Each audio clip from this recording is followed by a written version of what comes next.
Harry Cole's here. Harry, very good morning to you.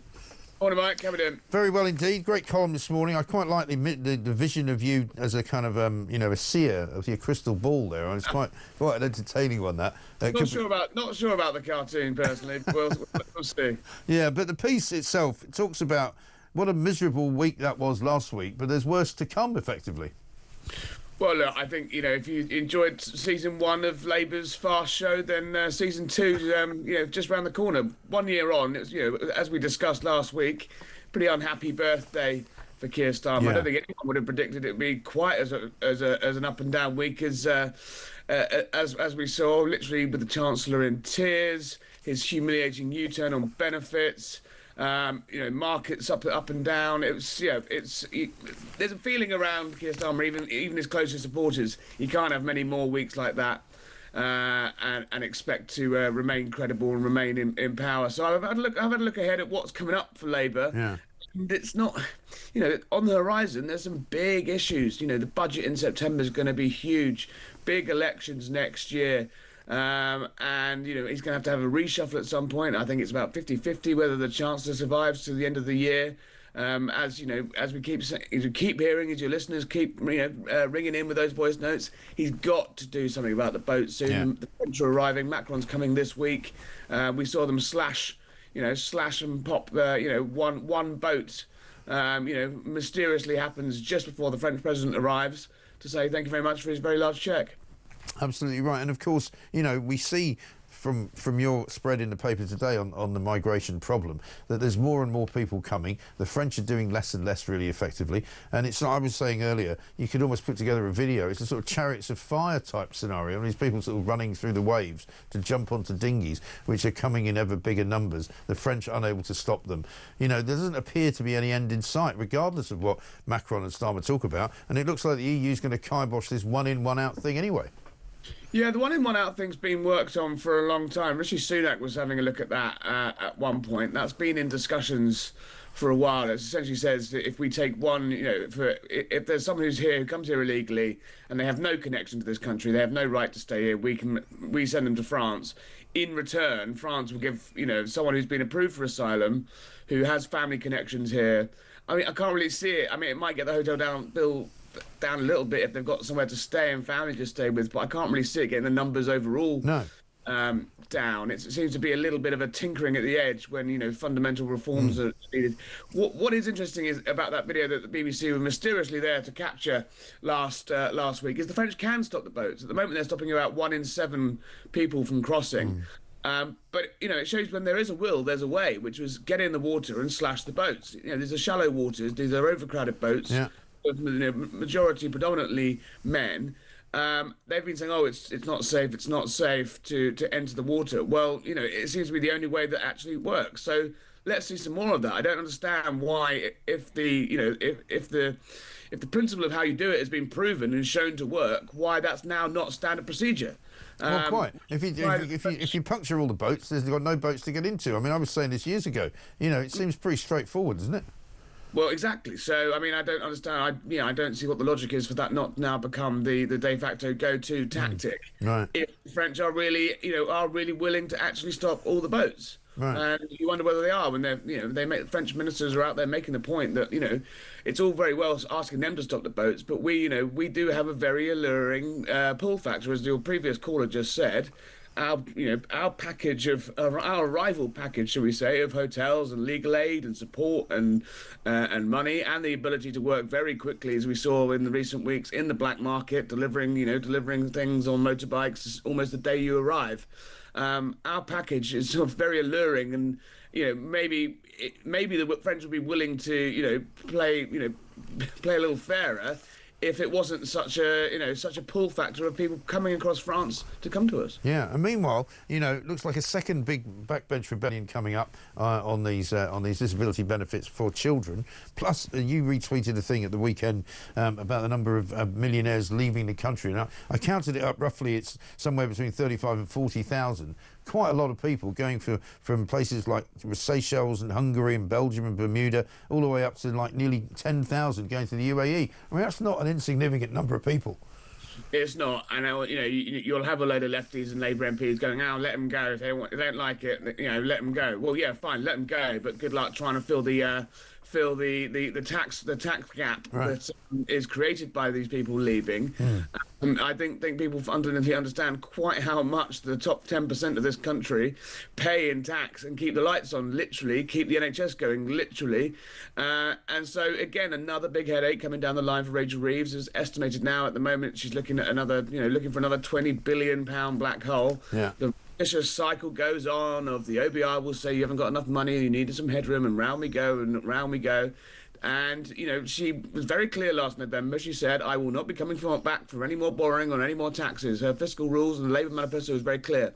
The most telling moment, aside from her tears on Wednesday, was on Friday when she popped up, or Thursday or Friday, whatever it was, she popped up, grinning, pretending everything was fine. She very clearly didn't repeat that promise. She won't increase borrowing, she won't increase taxation. And I think if she's forced to get rid of those fiscal rules, which seems to be the only thing that the markets are really looking at with any confidence in the UK, is the fact that she's got these rules that says she's not going to increase borrowing. They're looking at the Labour MPs who are refusing to accept any form of spending cut, really, and now have got a taste of a rebellion. She's in a really, really tricky spot because it's any attempt to reduce spending is going to be met by rebellion. She can't increase borrowing and remain credible, and so and the tax take is going to be down. So, we'll start to hear lots of different theories about what she could do over the summer in the run up to the budget. But whatever it is going to be unpopular. And is anyone digging around as to what actually happened on Wednesday? Because she seemed to have completely recovered on Thursday. Many of us saying, well, if it was a personal issue, you don't normally suddenly go from really, really the depths of depression and just absolute sobbing to suddenly smiling and laughing and joking and, saying, oh, I just had a bad day at the office. I mean, it's a bit weird, isn't it? Yeah, look, I mean, talking to people around, I suspect, it was the straw that broke the camel's back, if that makes sense. Yeah. It was lots of things on top of each other that suddenly, she slightly cracked, I think. Yeah. Look, I feel for you personally, it was horrible to watch, on a human-to-human level. But I do wonder whether, that... I don't think, having the woman in literally in charge of our finances, you saw exactly what happened to the markets during that process. I think it was almost a sort of metaphor for all of Labour's woes that week. It really was. Hard to watch, but I don't. Whatever the details were, I guess we'll never know. But my suspicion is it was a sort of lots of things on top of each other and just it came together at a terrible moment. Yeah, absolutely. Well, you're off to America shortly, so I thought we'd play you a little special. This is Caroline Levitt. I don't know whether you've seen this. This is one of her regular briefings to the White House press corps about how the Trump administration is doing. Check it out. The jobs numbers for the month of June are in, and the United States added 147,000 jobs, exceeding market expectations for the fourth month in a row. In a huge win for women who play sports, the Department of Education secured an agreement with the University of Pennsylvania to remove men from women's sports, and it corrects the record in favor of sanity. President Trump continues to deliver trade deals. He announced a trade deal with Vietnam, which will give the U.S. total access to their markets for the first time ever. And finally, Congress worked hard to deliver the one big beautiful bill to President Trump's desk. This bill means no tax on tips, no tax on overtime, no tax on Social Security, and a big beautiful tax cut for everyone. It's on the way. And for those of you celebrating our nation's birthday, the cost of a 4th of July cookout for 10 people skyrocketed by more than 20% under Joe Biden, but that cost has dropped under President Trump. Makes me want to come with you. It's all looking a bit... It's what a contrast to what we get from Starmer's brigade every week. Almost like having an elected politician actually do what they said they were going to do in a campaign. Right. It actually works. I mean, Donald Trump had he's had a very good couple of weeks. I think the remarkable resilience of the U.S. economy is something to behold. It does really show you what you can do when you do have some growth coming in and you have some good numbers, which is something we're sorely missing here. And also the remarkable thing about the U.S. U.S. election cycle is that Congress is now almost back into campaign mode already. Because they've got the midterms in next November. So The big beautiful bill, as it was almost, it was a referendum on Trump, really, because there were lots of things in that bill that, some Republicans didn't like, not least increasing spending and lifting the debt ceiling. But, Donald Trump is delivering. He still remains incredibly popular with his base.